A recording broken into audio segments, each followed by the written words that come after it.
Hey there, this is our week's Astro Tarot for July 15th through the 22nd.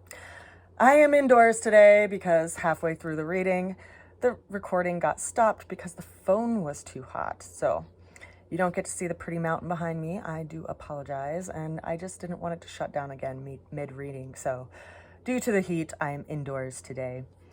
As far as our reading goes, it does seem like we are in a deeply contemplative place. Our opening card for the day is the Page of Cups, and we see this person who's looking deeply into the cup. It's a reflective space.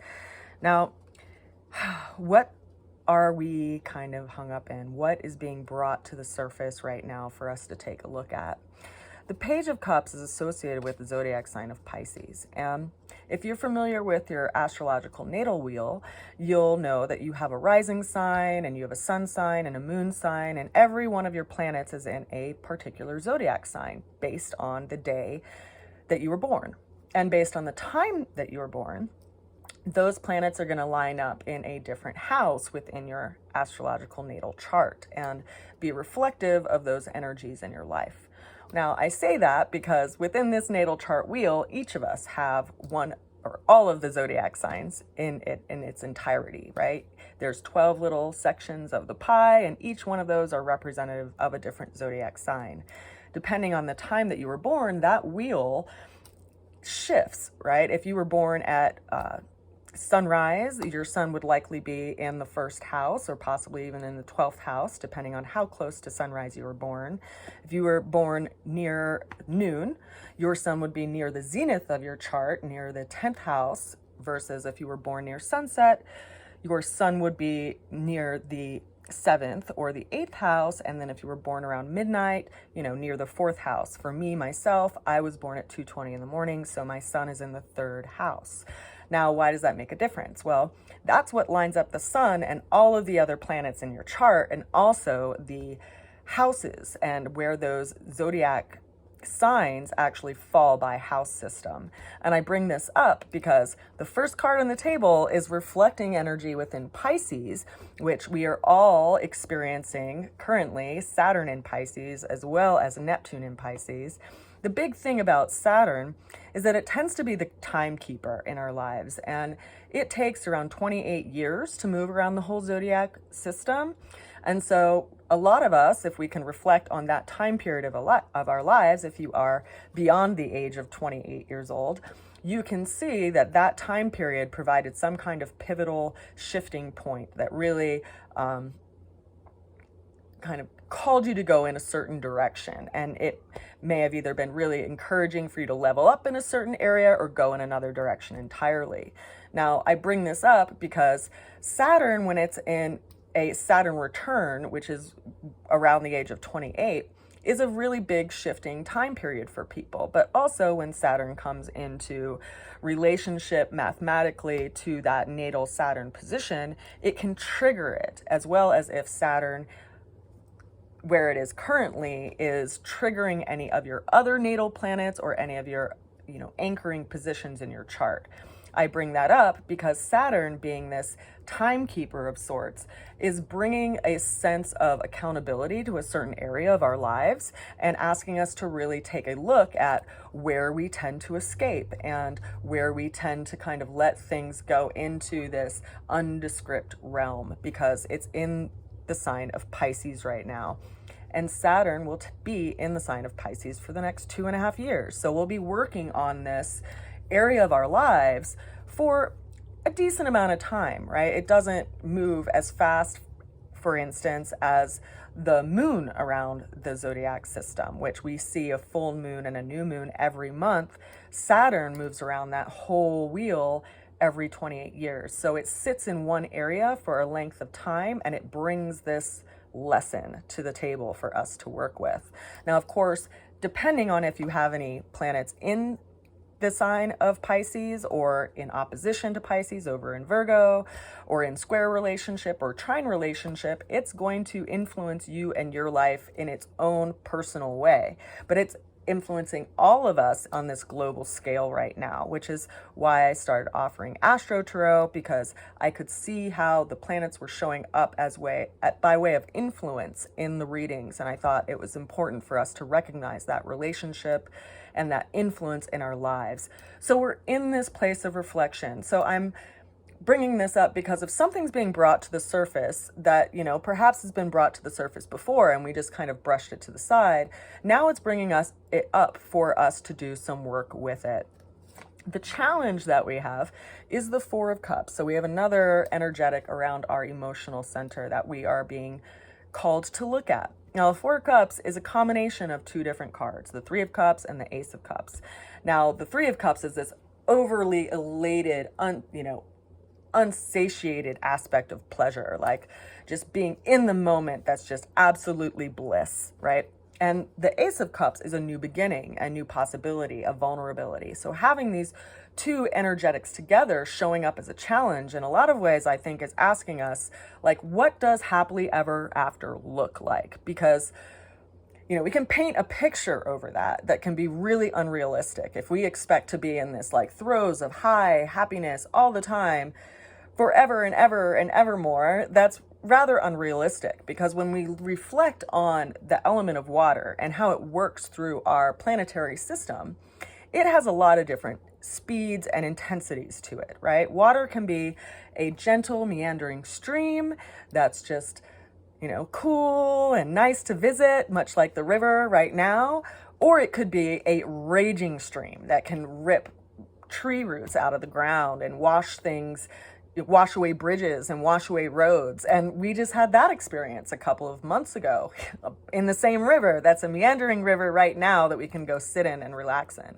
So there's this texture of our emotional experience that I think, for whatever reason, we've been conditioned needs to be in this like perfect place. And that's our challenge, right? Is that realistic? Is something not being in the perfect place going to prevent us from actually being in connection? Which is where that Ace of Cups comes in, right? When we feel close connection to someone, it makes us vulnerable because that connection shows a value and an appreciation. And so this is our challenge. How do we look at our emotional connections to one another? And how do we navigate through the terrain that these experiences take us into? The way that we're going to get through the challenge came in by way of the Two of Wands. So okay, we're being called to a new place. We're being called outside of something that we have experienced into a new realm, into a new place in its entirety. And yet we have this other Ace of Wands, right? Because there's two wands here. One of them is bolted to this wall behind us. So what is it that is still sitting there that we have to take care of, that we can't look away from, even though we are, that's really going to continue to pull our attention from being able to move forward into this new space, right? So we have to turn around and take care of this wand and acknowledge that it's there before we can actually put our energy forward. Now, this is really interesting because right now we have Venus in Leo. We also have Mercury in Leo, and Leo is this energetic of the heart of being, called to creativity. And it's like what stirs within us that then gets born out of us by our will. It's a fixed fire energy. It's like this smoldering fire. And Venus is going to go retrograde in a week, maybe 8 days to be more precise.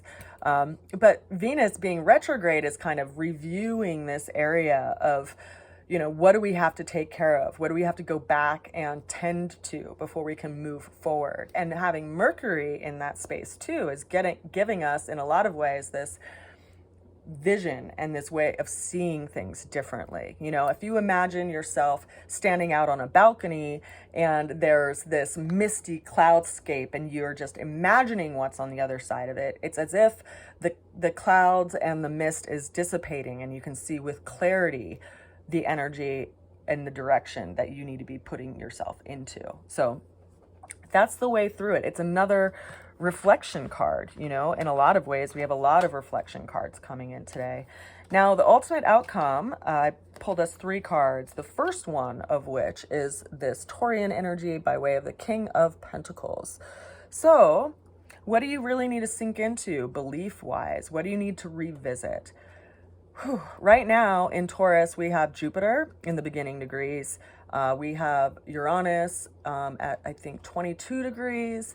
And then we have the North Node, which is at 0 degrees, retrograde, moving into Aries.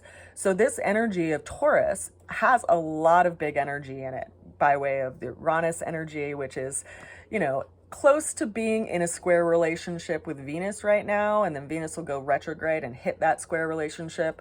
And then we have Jupiter, which is in square relationship to Mercury, or close to, but Jupiter is also in a sextile relationship with Saturn. So there's this expansive energy around change in areas that were stable in our belief systems. Something is calling us to look at things in a new way and to kind of re-anchor ourselves in a belief system that will allow for growth, right? If you, for instance, I have a lot of friends reach out to me and they're like, hey, what plants should I grow? You know, for herbalists, like, because I'm an herbalist and I'm a medicine maker. And they're like, what plants do you need, like, to grow? And I'm like, well, what zone are you in? What kind of system are you going to have? Because, you know, if you're in Colorado, you're not going to grow frankincense trees, right? You're not going to grow Boswellia carteri. You're not going to grow sandalwood trees in Colorado. Like, you can't do that. And also, you know, people are like, what essential oils do you need? And I'm like, okay, let's talk about the reality of this. Like, you know, for instance, lavender has a yield for essential oil of around 1 to 2%, which means that it would take a little over 22 pounds of lavender to create 100 to 200 milliliters of lavender, or under 8 ounces of lavender, 4 to 8 ounces of lavender. So it's important for us to really get anchored in what we understand and what we value and what we want to create. And a lot of times it's our perspective and like seeing things clearly that are really going to make us reevaluate that, right? Like when your resources get really limited, you learn how to do things in a different way. And so a lot of us are being challenged in a way that is causing us to simplify and causing us to look at what is really crucial to our foundation, particularly because this guy is showing up.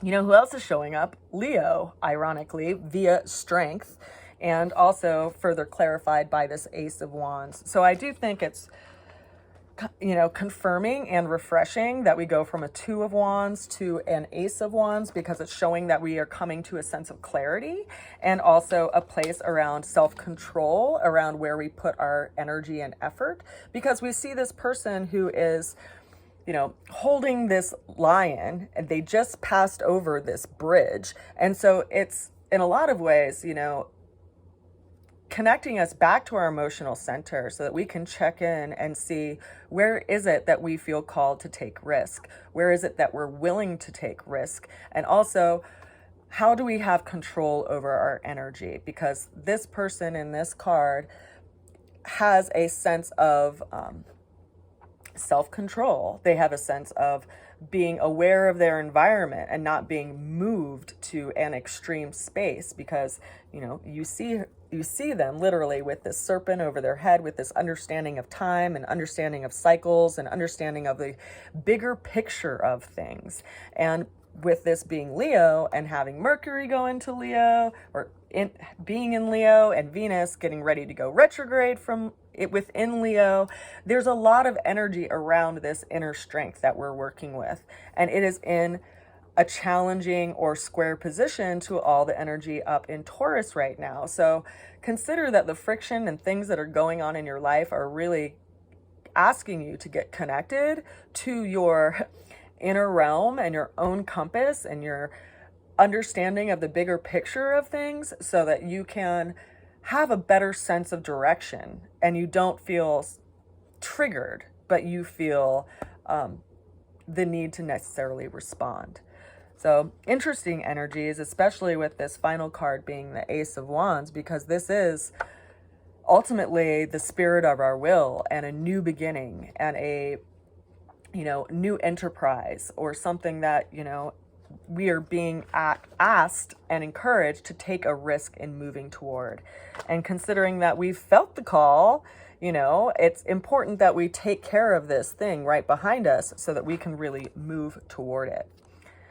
Lots of interesting energy in the Tarot today, centered around those Taurus, Pisces, and Leo placements. So if you have, you know, planetary placements in those areas of your chart, they're being triggered by that. But also keep in mind that it is triggering you or influencing you in some way and aspect. So don't be so hard on yourself, you know? The universe isn't punishing us or bringing hardship into our lives because of some evil fate. If you look back through history, ironically, even 84 years ago when Uranus was in Taurus before, people were going through hardship, and people overcame hardship by their willingness to understand what was important to them and where it was crucial to put their energy and effort for their own well-being. And a lot of times the way that we see things and our own belief system is what carries us through the hardest of moments. So make sure you have a community of people that are supportive to you and that are truly loving and care about your well-being, because that's going to make a really big difference in our world. I send you a lot of love, and I want to say that if you have any questions about your own chart or want to look at your chart, specifically, I've been, interestingly enough, focusing more on astrology recently than tarot readings, but I do offer both, as well as combinations of both, in addition to holistic wellness counseling in the realms of nutrition, herbalism, and aromatherapy and flower essences. So if you feel the call to feel supported in any of those ways by me, reach out and we will schedule some time. Take care, and bye for now.